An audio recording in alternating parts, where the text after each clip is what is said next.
आर्य समाज के 150वें स्थापना वर्ष के अवसर पर अखिल भारतीय साहित्य परिषद जोधपुर जिला इकाई मेड़ता द्वारा एक दिवसीय साहित्यकार संगोष्ठी का आयोजन कर भारत के पुनर्जागरण में साहित्यिक संस्कृति एवं सामाजिक समरसता पर विचार किया गया। कार्यक्रम के शुभारंभ में जयपुर और जोधपुर प्रांत अध्यक्ष ओमकार भार्गव एवं अखिलानंद पाठक के दीप प्रज्वलन के साथ इस अवसर पर साहित्यकार लाला राम नोडाल सहित प्रदेश के आए साहित्यकारों ने अपने अपने विचारों को रखते हुए भारतीय संस्कृति में राष्ट्रवाद और स्वतंत्रता के उद्घोषक दयानंद सरस्वती का योगदान याद किया।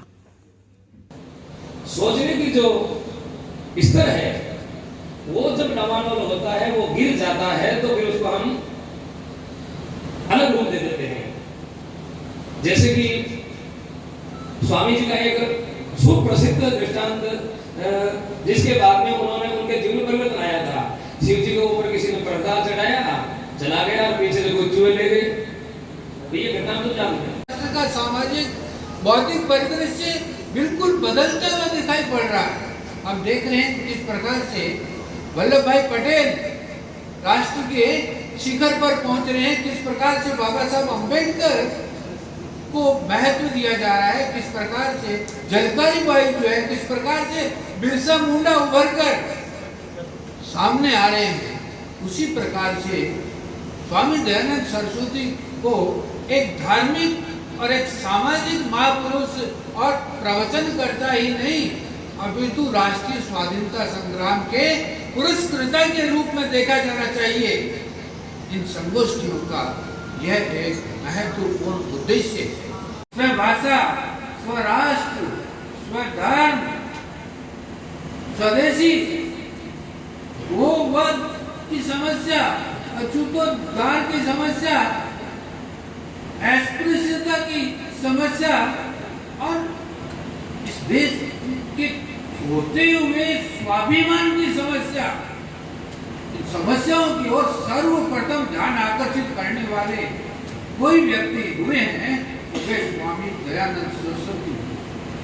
संघर्ष से, प्रतिशोध से फिर माता शक्ति हमें चिंतन का एक रास्ता मिला है। आज उत्पीड़ित मनुष्य संघर्ष से, प्रतिशोध से त्राण देंगे हम इसे, एकात्म मानव बोध से त्राण देंगे हम इसे, एकात्म मानव बोध से प्रेम की प्रतिमा गढ़ेंगे, प्रेम की प्रतिमा गढ़ेंगे, श्रेय का संचार। गौरवशाली विश्व गुरु के पद पर आसीन होने वाला देश किस प्रकार से धीरे धीरे अपनी संस्कृति को, परंपरा को खोता चला गया और हमने अपनी स्मृतियों को खो दिया। जो वेद, जो पुराण, जो ब्राह्मण ग्रंथ उच्च मानदंड को लेकर चलते थे, वैभव को लेकर चलते थे, वेदों को नकारने तक की बात प्रारंभ हो गई, ब्राह्मण ग्रंथों को नकारने की बात प्रारंभ हो गई और अंग्रेजों ने इसका पूरा फायदा उठा करके जातिवाद, पंथ, पाखंड, आडंबर, यही हमारे धर्म में लिखा हुआ है। लेकिन व्यवस्था होनी चाहिए, ये अलग बात है।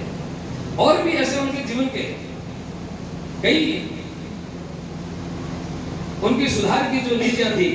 एक तो मूर्ति पूजा का खंडन है। अब एक बार तो कहते हैं मूर्ति पूजा का खंडन नहीं होना चाहिए। एक बार हम जाते मीरा भाई हाथ जोड़ते हैं, तो मीरा भाई ने क्या किया? मीरा भाई ने मूर्ति की पूजा की, मीरा भाई ने मूर्ति की ही पूजा की, कर्मा भाई ने मूर्ति की ही पूजा की। ऐसे कई महापुरुषों जिन्होंने मूर्ति की ही पूजा करके अपने इष्ट देव को पाया है। और उसके हम और बड़े सौभाग्य के साथ हम कहते हैं अपन तो मीरा भाई के बिल्कुल पास में, देश देशांतरों से लोग दर्शन करने के लिए आते हैं, हम उन मीरा भाई के बगल में रहते हैं। तो एक तरफ तो मूर्ति पूजा का खंडन हो और दूसरी तरफ जाकर के महीने में 4 बार नहीं तो कम से एकादशी को उनको जाते ही जाते हैं, मीरा भाई का हाथ जोड़ के आते हैं। क्यों जोड़ते हैं भाई? कि मेरा मतबा है, इनका राज है, इनके पास सत्ता है, तो पीड़ेंगे तो पार नहीं पड़ेगा। तो ऐसा करो, इनका ऐसा स्वभाव बना दो कि मूर्ति पूजा करेंगे।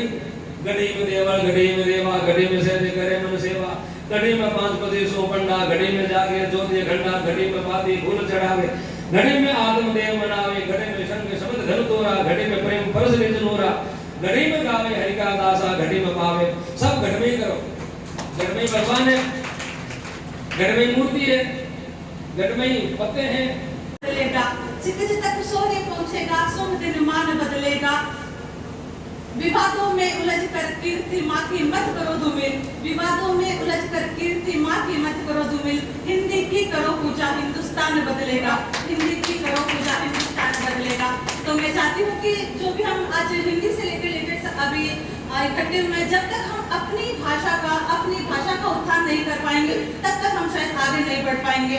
और मैं चाहती हूँ कि हम सब, जैसे कि आप सब लोग तो वैसे भी हिंदी से जुड़े हुए हैं, तो अपनी भाषाओं का बहुत हम बढ़ाते रहें, साथ में राजस्थानी भाषा को भी हम